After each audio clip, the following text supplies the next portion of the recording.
Komisioni Qendror i Zgjedhjeve.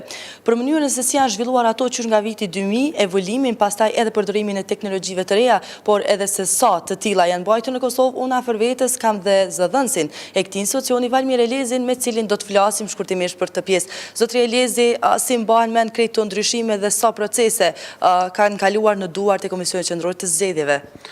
Po, historia e zgjedhjeve në fakt në Kosovën e Lirë ka filluar në vitin 2000 me organizimin e zgjedhjeve të para për kuvendet komunale dhe gjatë kësaj periudhe 25 vjeçare janë organizuar 10 procese zgjedhore për kuvendin e Kosovës, pra këtu përfshihet edhe ky proces zgjedhor i datës 28 dhjetor, pastaj 8 procese zgjedhore për kuvende komunale dhe 6 të tjera për kryetarë të komunave.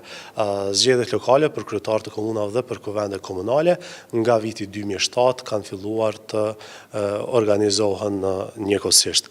Pra, në nivel vendi, gjatë kësaj periudhe 25 vjeçare, janë 18 procese zgjedhore, 10 prej të cilave për kuvendin e Kosovës dhe 8 të tjera për zgjedhjet lokale. Nëse në statistika, pra përveç zgjedhjeve për kuvendin e Kosovës dhe zgjedhjet lokale, përfshim edhe proceset e votimit në ndonjë komunë të caktuar, apo rivotimet që kanë ndodhur gjatë kësaj periudhe 25 vjeçare, numri i proceseve zgjedhore të cilat janë organizuar në Kosovë është rreth 50. Përkthyer në ditë zgjedhore, pra kur ka pasur një ditë votimi qoftë në zgjedhje në nivel vendi apo në ndonjë komunë të caktuar, bëhet fjalë për mbi 40 ditë zgjedhore.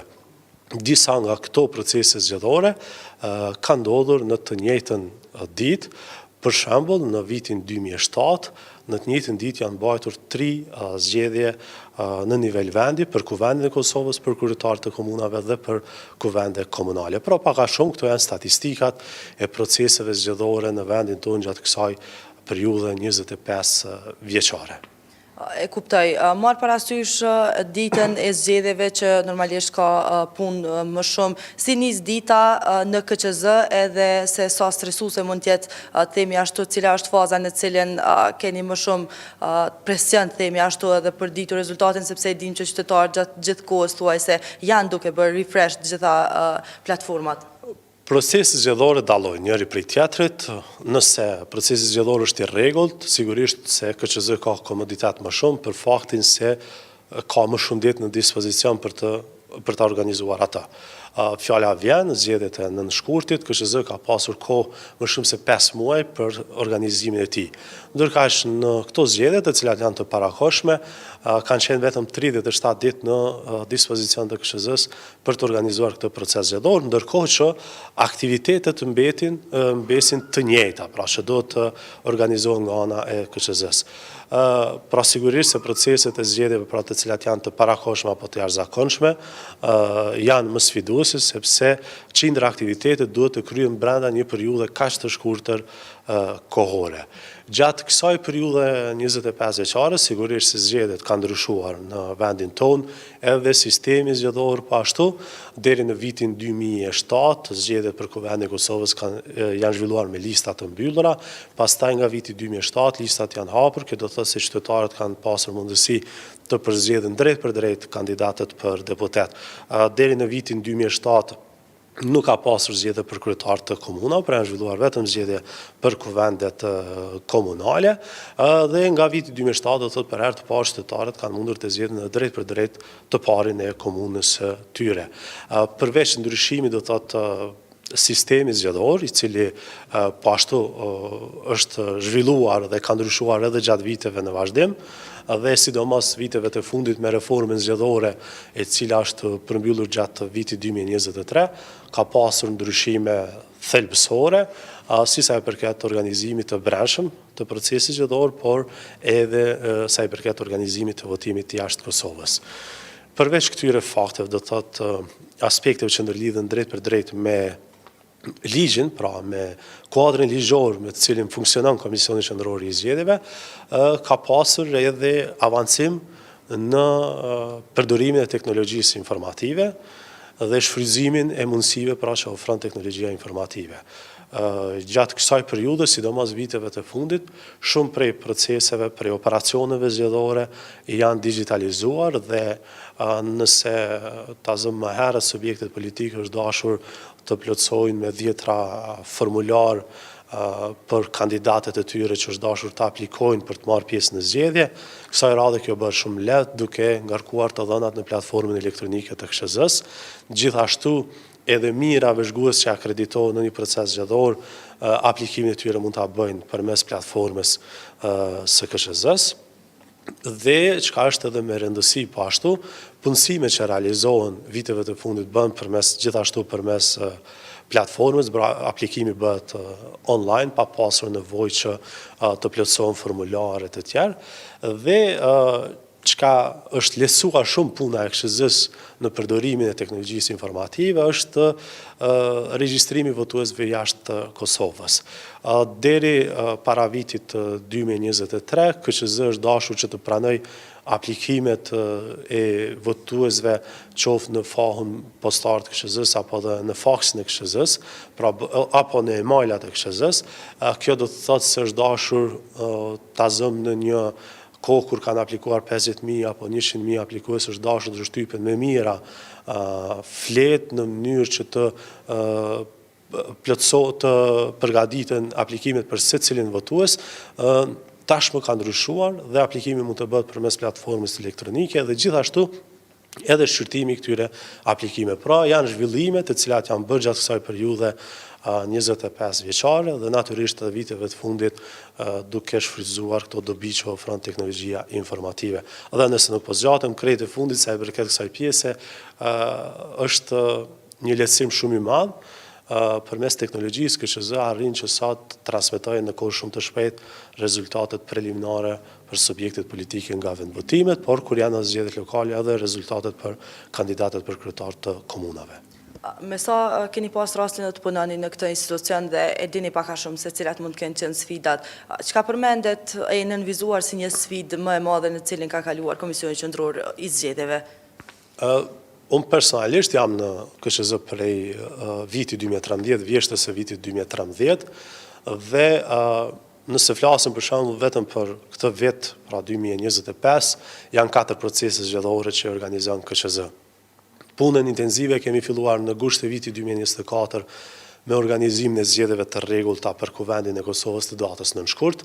Menjëherë pas kësaj kemi vazhduar me organizimin e zgjedhjeve lokale për kryetarët komunave dhe për kuvende komunale, raundi i parë me 12 tetor dhe pastaj raundi i dytë me 9 nëntor, dhe ende pa mbyllur zgjedhjet lokale kemi kaluar në organizimin e zgjedhjeve të datës 28 dhjetor. Nëse flas nga përvoja ime personale, do thotë në përgjithësi sfiduese mbetet do thotë koha dhe varësisht se cili është lloji i zgjedhjeve, nëse ato janë të rregullta apo të parakoshme. Do thotë sfidë mbetet rrethanat në të cilat organizohet procesi zgjedhor.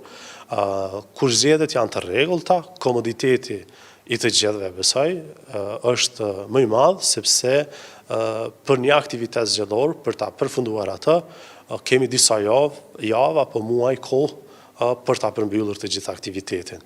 Ndërkohë, kur jemi në zgjedhje sikur këto, duhet që brenda një periudhe të shkurtër, për shembull 37 ditore, t'i kryejmë të gjitha ato qindra aktivitete që parashihen me ligj dhe aktën e ligjore që duhet të kryhen nga ana e KSZ-s.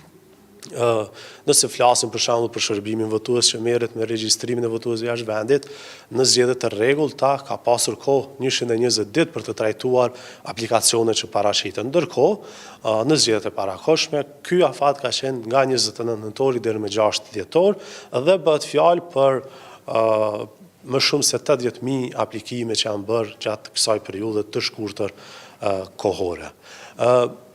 Çka mund të themi ndoshta gjatë kësaj kohë, sidomos viti 2024, ka treguar sigurisht se për rolin e KSZ-s në jetën institucionale të Republikës së Kosovës, por natyrisht edhe për punën e një stafi profesional, siç është stafi i KSZ-s. Për fund, keni ndonjë vërejtje për gazetarët, sepse dim që jeni në kontakt të vazhdueshëm dhe si është ky komunikim, sidomos në ditën e zgjedhjeve, sepse dim që edhe ne ndonjëherë ushtrojmë një lloj presioni, themi ashtu. Jo, unë mund them, kështu sinqerisht që bashkëpunimi ndërmjet KQZ-s dhe mediave, po flasë edhe nga aspekti pak personal, sepse jam në komunikim të vazhdueshëm dhe të përditshëm. Ka qenë jashtëzakonisht i mirë gjatë kësaj periudhe, prej se jam në KQZ nuk mbaj mend ndonjë rast sfidues që kemi pasur me gazetarët. Në punën tyre, sigurisht se kanë qenë korrekt në transmitimin e informatave që kanë të bëjnë me aktivitetet zgjedhore të Komisionit Qendror të Zgjedhjeve dhe natyrisht se këto informata që janë transmituara kanë bërë më të lehtë edhe punën e KQZ-s dhe që mesazhet tona të arrijnë tek qytetarët, tek votuesit. Nuk mbaj mend ndonjë rast të sfidues gjatë kësaj periudhe përveç komunikimit tepër korrekt edhe të mirë të cilën e kemi zhvilluar gjatë kësaj kohe, edhe po besoj që edhe gazetarët janë darë të kënaqur me pjesën sa i takon KQZ-s, këtij aspekti pra të bashkëpunimit dhe të marrjes së përgjigjeve në pyetjet, në tema që ata kanë pasur gjatë kësaj kohe. Faleminderit shumë zotëri Eliezi për kohën që ndat me neve dhe padyshim që bashkëpunimi sjell rezultatet e veta. Faleminderit.